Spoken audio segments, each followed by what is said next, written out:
Magandang araw po sa inyong lahat mga kababayan at eto nga mga karibin natin finish kay Attorney Sheila Sison na huli kasinungalingan na nabuliga si Luestro sa ginawa ni Attorney Sison.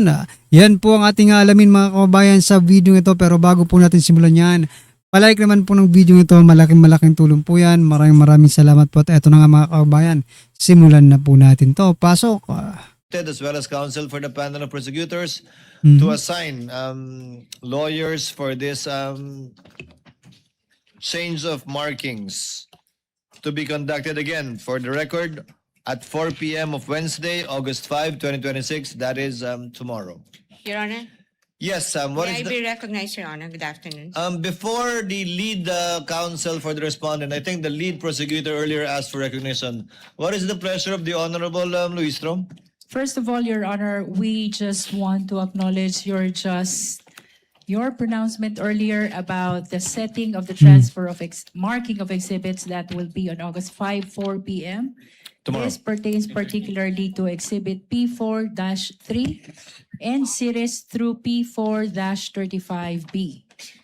Second, Your Honor, we also acknowledge the pronouncement of the impeachment court relative to the oral or written comment of the defense to the earlier motion of the prosecution that was filed on August 3. That is to take judicial notice of the hearings conducted both by the House Committee on Good Government and Public Accountability and the Committee on Justice, Your Honor. That's for the record. And third, Your Honor, this is in line also with another pronouncement of the impeachment court in compliance with, relative to our compliance to the 5-day notice rule. We will be submitting the list of witnesses for next week, as well as the request for issuance of subpoena tomorrow, August 5, because the same will depend on the conclusion of the testimony of Ms. Sailin Del Campo, as well as the ruling of the impeachment court with regards to the motion to take judicial notice on the hearing of the two committees of the House of Representatives, Your Honor. That's all? Yes, Your Honor. Duly noted. What is the pleasure of the lead counsel of the respondent? Thank you, Your Honor. First, with respect to the motion to set conference for the transfer exhibit markings, I just note that under paragraph 3 on page 2 of this motion, the prosecution is also requesting for the portion of Arturo Las Cañas affidavit, paragraphs 270, 270 paragraph B, and 270 paragraph D to be also marked. Now, I would just like to put on record that we're objecting even to the marking of this particular exhibit, consistent with the ruling of this court. Objection, when we huh? objected to the reading session of the NBI Director Melvin Matibag when he testified and was cross-examined by Defense Counsel Attorney Mark Vinluan. So we object to the marking of this portion of Arturo Las Cañas affidavit. As of this point, no witness has yet testified on this affidavit, and it is on record, if we review the record of the court, that that supposed affidavit was unnotarized and was not signed by anybody, let alone identified by any competent witness. And also, Your Honor, the motion is to set conference for the transfer of exhibit markings. Now, this presupposes that there has already been a marking on the original document. Now, if there's no competent witness who has identified the affidavit of Las Cañas, then there is no reason for a supposed transfer of exhibit markings. We object. We object to item number 3 of this motion. We will not agree. And if the presiding court, if the presiding officer will rule to allow even the pre-marking or the marking of this item under this motion, then we would like to have our objection, continuing objection to the allowance of even the marking of this particular exhibit put on record, Your Honor. Thank you. Good job. May we respond, Your Honor? To afford the court some time to rule on the matter, let the marking and pre-markings proceed tomorrow without prejudice to a ruling of the chair with finality in open court. With respect to the objection raised by the counsel for the lead counsel rather for the prosecutor, at the appropriate time. Most likely tomorrow also. No, probably on Monday, Council, before we finally act on it after the marking and pre-marking to be done tomorrow. Again, that is without prejudice to noting the continuing objection of the Council for the respondent on the matter. In any way, we will be finally ruling on the admissibility of these documentary pieces of evidence once formal offer is made. We will do that, Your Honor. Thank you. Thank you, Council. So ito naman po mga kabayan, panoorin naman po natin to ha. Huli ang kasinungalingan ng witness. Ito, pakikinggan po natin to. Ayon po yan kay Attorney Mike Operario.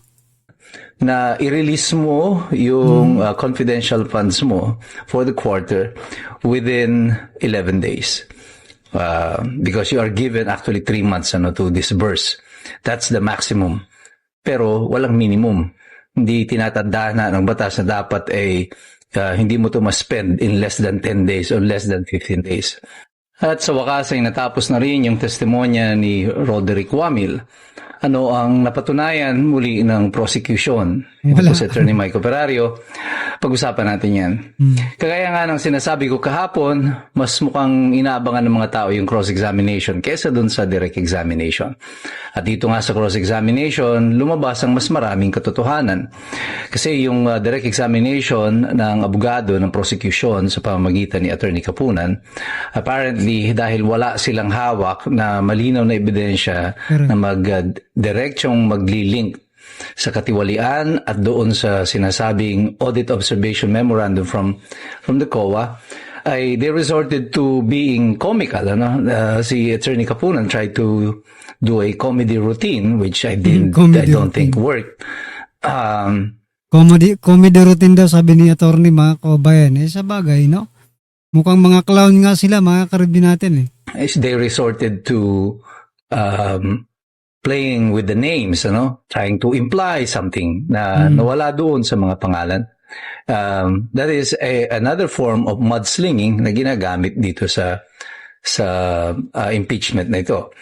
But the truth came out during the cross-examination. What are yung mga katotohanan na yan na sinasabi natin? Una, mali ang sinasabi ni Roderick Wamil na si Vice President lang ang kaisa-isang Vice President na nagkaroon ng confidential funds.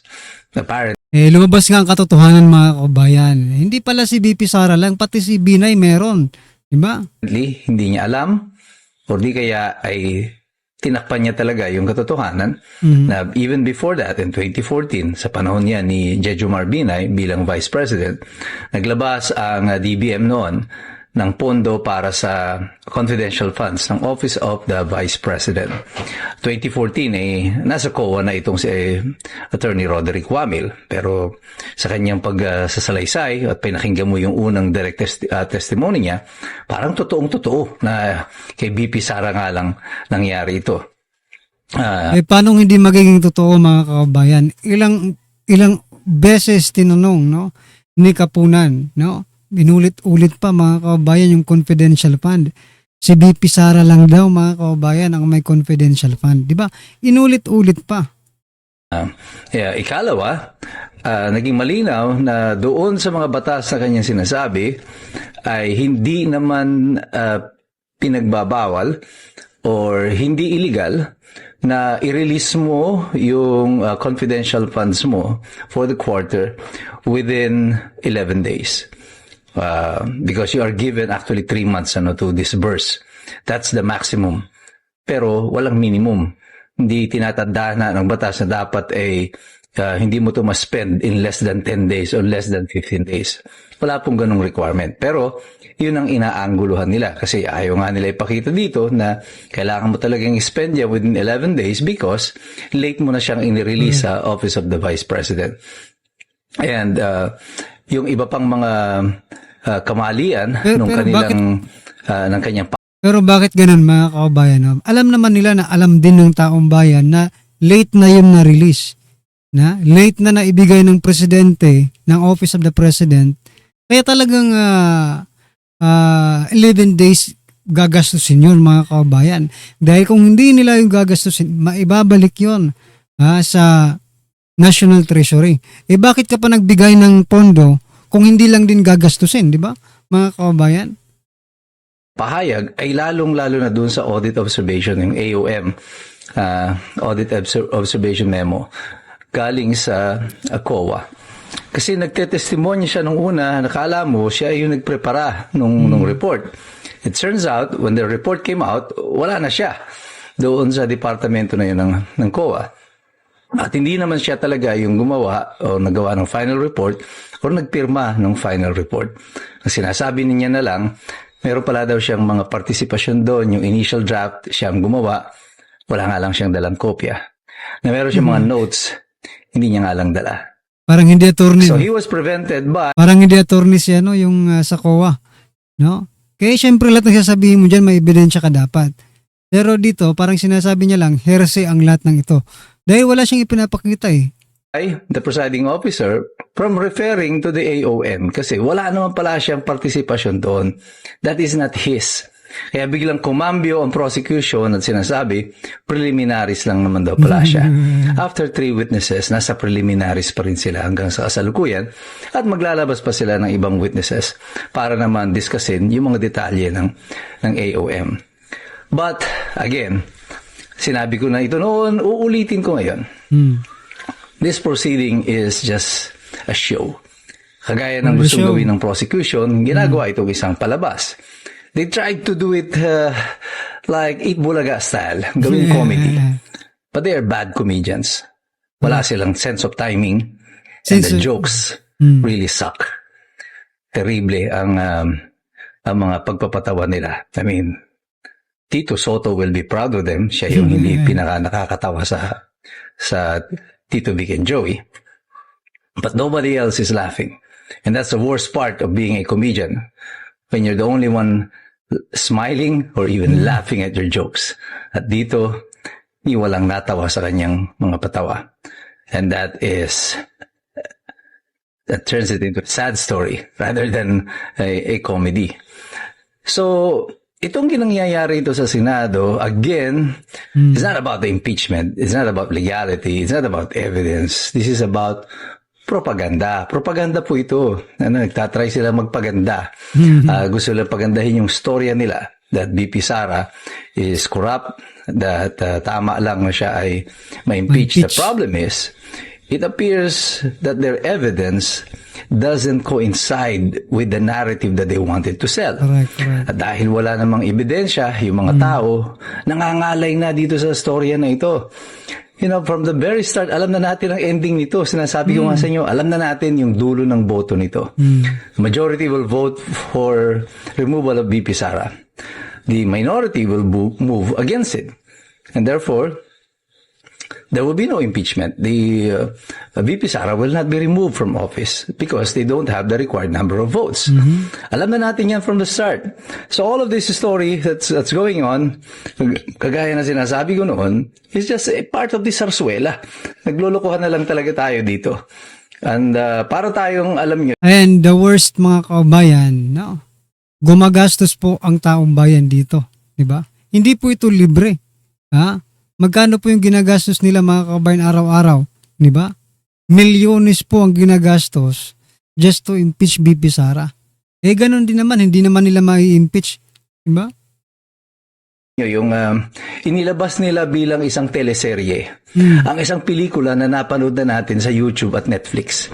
So from the very start, alam na natin yung umpisa, alam natin kung paano ito magtatapos kasi nga napanood na natin. And yet, the prosecution is trying to sell us, binebenta nila sa atin itong storya na to. Alam naman na natin kung ano ang kakahinatnan nito sa dulo.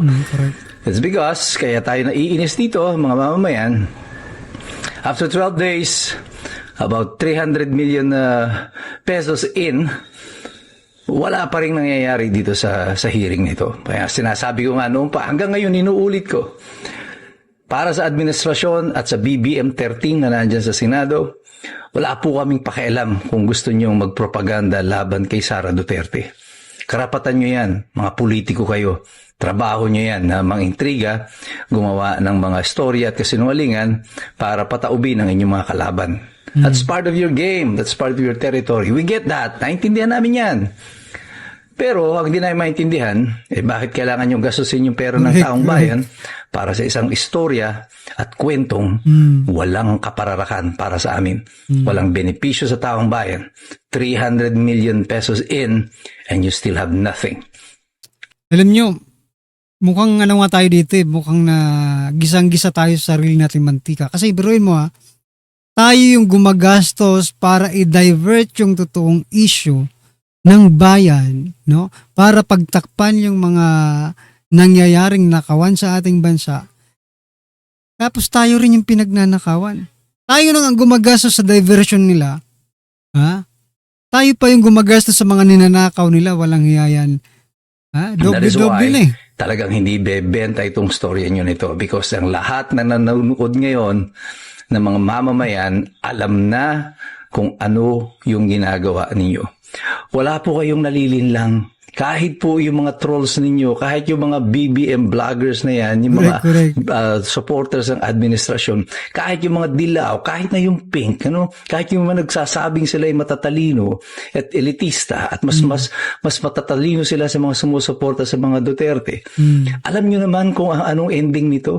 Hindi nyo lang talaga ma-call out ang administrasyon, si BBM, ang Malacanang at ang kanyang mga taga-suporta, mga senador, kasi natatakot kayo.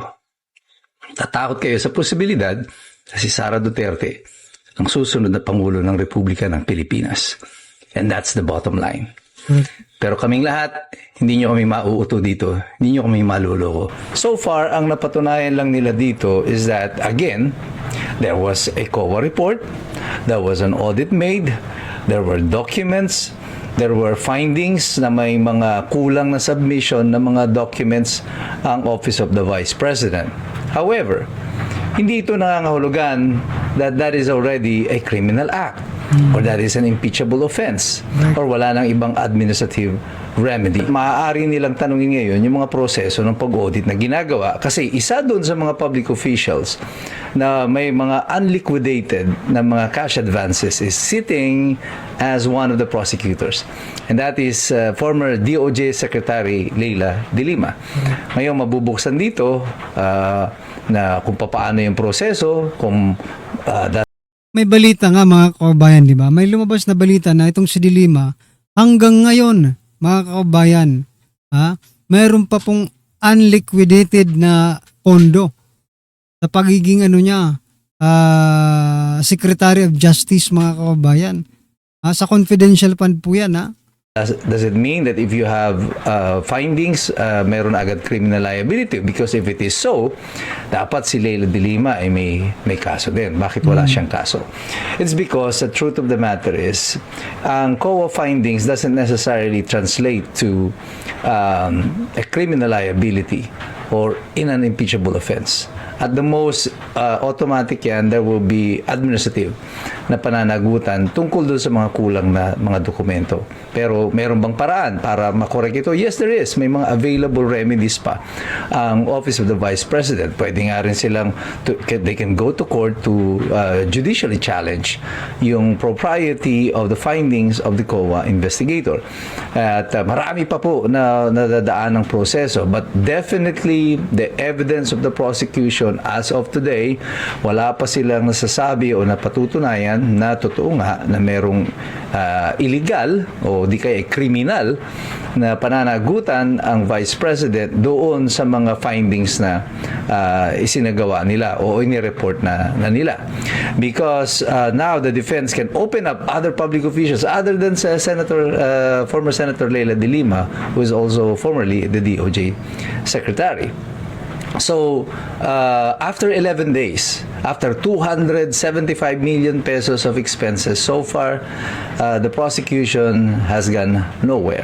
Hanggang ngayon, nandun pa lang sila sa preliminaries because wala pa sila doon sa mga evidence that will connect the Vice President doon sa mga katiwalian or impeachable offense. So, makakarating ba sila ron? Well, basically, after 11 days, they have consumed probably about 12% already of the time allotted for them to complete their presentation of evidence.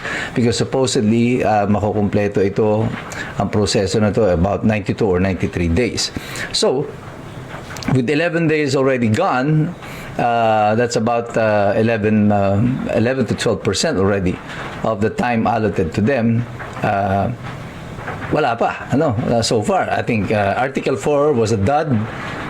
Palpak yung Article 4. Wala silang napatunayan doon sa Article 4. Ngayon, they're banking on Article 1. But dito sa Article 1, I think they would have to connect this doon sa iba pang articles because ang sasabihin nila dito ay nagkamal siya ng pera sa pamamagitan ng mga ninakaw dito sa confidential funds. And that's why they have to connect it doon sa mga bank deposits, which again will be very problematic kasi meron pang mga challenges on the constitutionality of the order of the impeachment court regarding yung subpoena. Yung pagpapasubpoena dito sa mga records na ito na supposedly are confidential.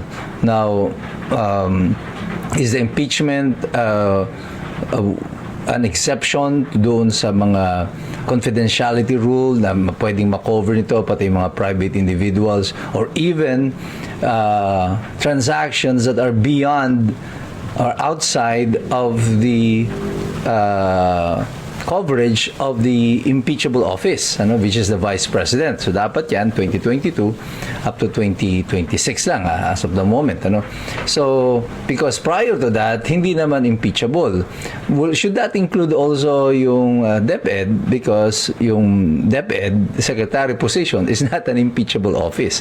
It's only the office of the Vice President. So mahaba-haba pa itong mga proseso na ito. But I think what is happening here is that because the presentation of the evidence ng prosecution ay napaka-boring, nawawala na ng interes ng taong bayan. The survey says only about 10% are interested of the people are interested in watching the impeachment proceedings. Nawawala na ng interes ng taong bayan dito because boring nga wala kang makuhang maganda. Yan paulit-ulit at mukhang parang puro drama yung nangyayari. Now, if you are losing the audience, then you are losing the war. Sinabi ko nga sa inyo noon pa, this impeachment, hindi po ito tungkol sa legalidad or sa mga ebidensya or whatever. This is not a legal process. This is a political process. Ang pinag-uusapan po dito ay politika. Yung mga senador po na yan, bago pa nag-umpisa ang hearing, alam na nila ang boto nila.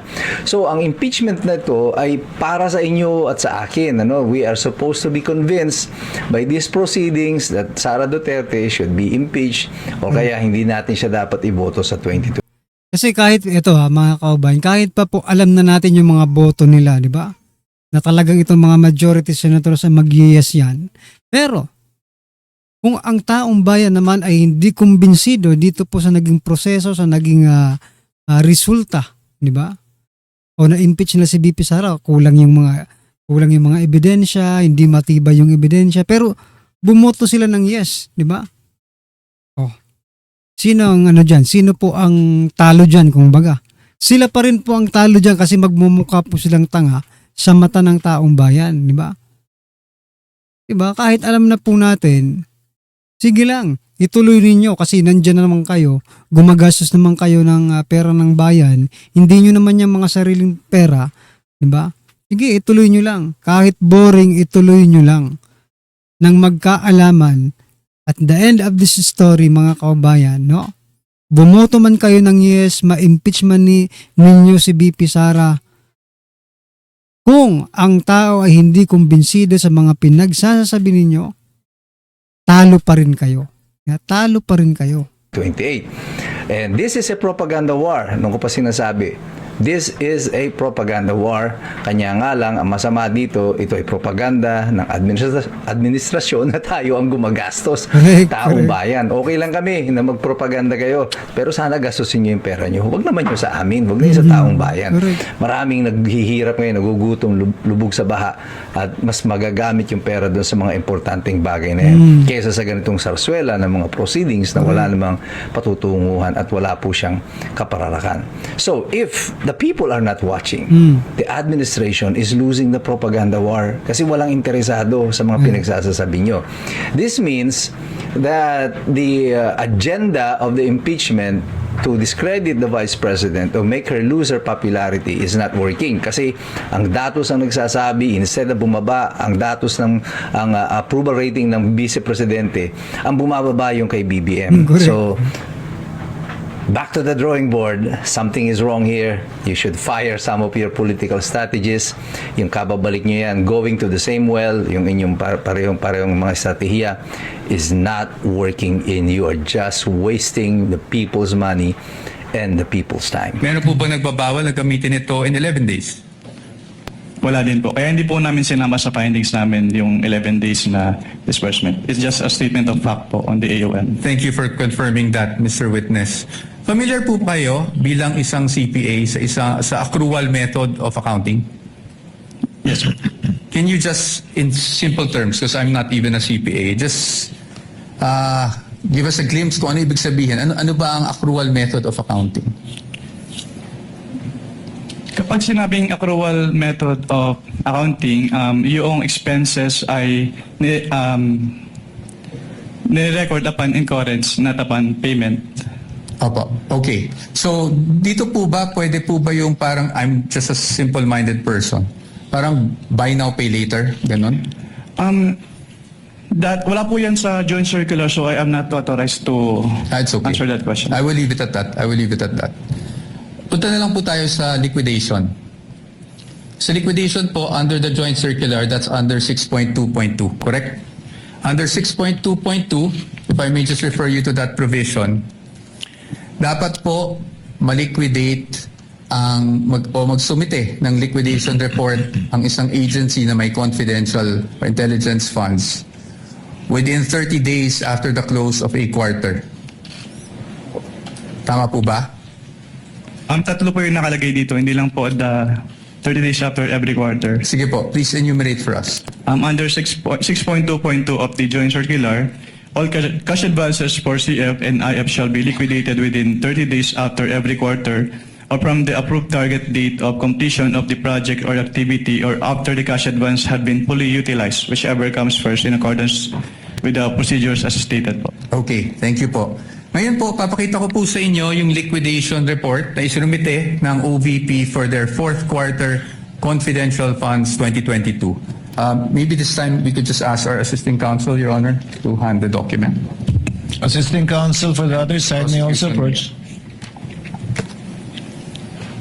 Maaari niyo po bang matukoy kung anong date po na-receive ng COA ICFAO itong liquidation report ng OVP? Based on the transmittal letter po, January 17, 2023. January May we 17. know, Your Honor, for our understanding, what exhibit number? Sorry. Counsel Thank you for referring. reminding me, Your Honor. You're welcome. This is Exhibit D-1-4-OVP. This is the prosecution's P-1-11-A. Ano? I'm sorry. One? I'm sorry, what is D-1-1? Sorry, D-1-1. Sorry. -1. I was just corrected.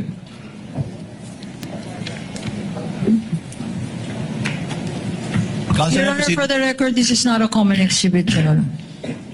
Duly noted.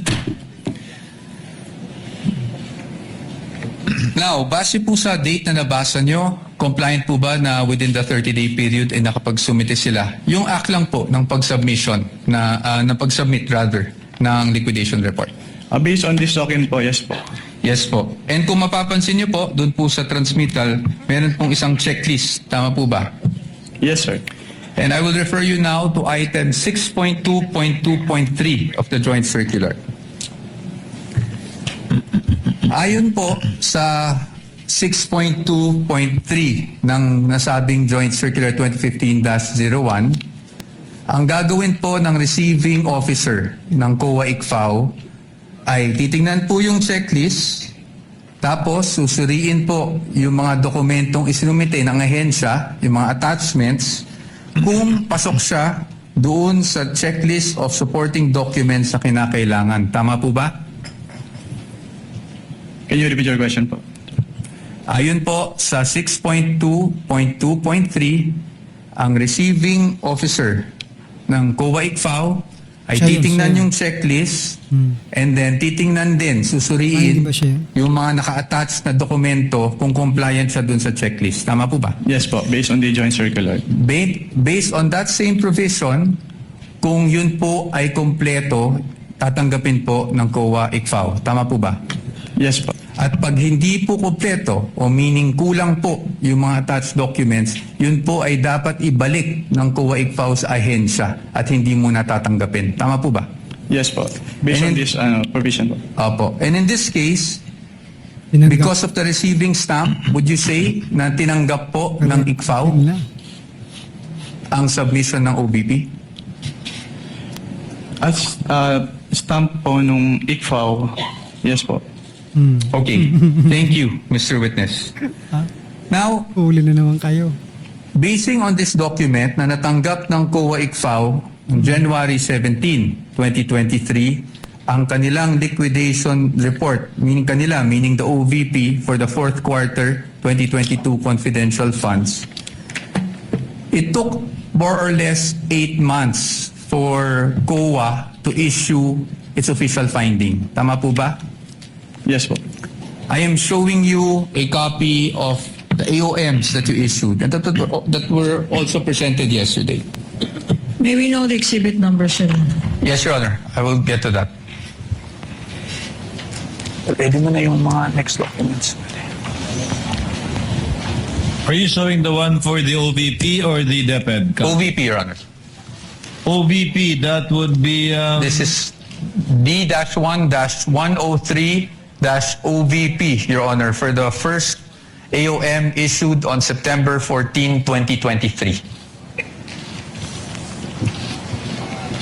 That's the counterpart of P-1-12-A. And isunod ko na po yung pangalawang AOM na na-issue on October 3, 2023.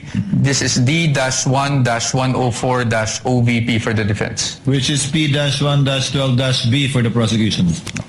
Thank you. Now, Mr. Witness, napansin ko na yung date is September 14, nung 2023, nung una niyong AOM. Tama po ba? Yes po.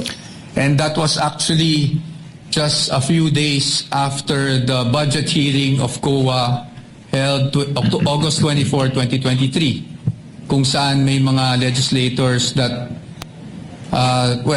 asked COA to look into the OVP confidential funds. Are you aware of that? Just if you're aware. I am not aware of that. That's okay. Now, I'll just move on to the AOMs themselves, no? Now, kahapon nasasabi niyo po na nagkakaproblema tayo sa may nakita kayong finding doon sa physical and financial plan. Tama po ba? Yes, sir. Ng OVP. At yan po ay nakasaad din sa inyong findings dyan. Yes, sir. Tama po ba? Opo. You referred to, if I'm not mistaken, and please correct me if I'm wrong, item 4.2 of the joint circular. Yes, sir. Tama po? Yes, sir. Maaari niyo po bang, andyan pa po ba yung joint circular? Yes. Maaari niyo po bang basahin yung 4.2 ng joint circular para lang po sa kalaman nating lahat?